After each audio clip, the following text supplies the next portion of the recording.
Съемки полнометражного фильма по одноименной повести народного писателя Татарстана Нурихана Фаттаха «Кырык-Дүртнің май айында» в мае 44-го стартовали в марте этого года. Они прошли в Арском, Лаишевском и Верхнеуслонском районах. Фильм о трудной судьбе женщин в годы Великой Отечественной войны. Фильм сегодня очень актуальный, он показывает военное время, как вот люди в военное время объединялись, как работали, в то же время у них трудная судьба, вот как женщины работали на лесоповале, поднимали колхоз на своих плечах.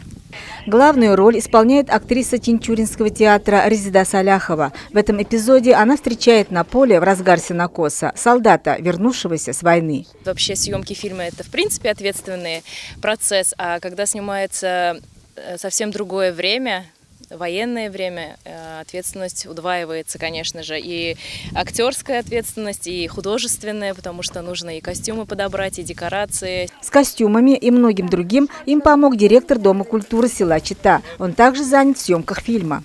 Мне предложил Саша Долгов, наш земляк.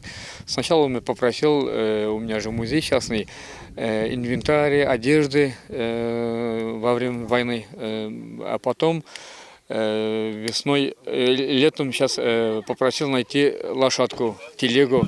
Я и тарантас нашел, а потом телегу, а потом даже предложил сыграть в этом роли. Вот. А исполнительнице главной роли впервые пришлось управлять лошадью. Да, это первый опыт. Нет, на коне, на верхом, да, я как-то каталась давно еще, а вот так, чтобы еще вот это первый опыт.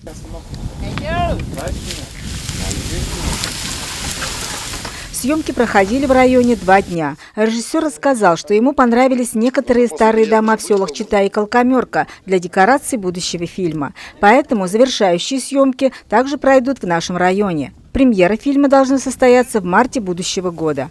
Гульшат Куделькина, Андрей Ксенофонтов. Новости Татарстана.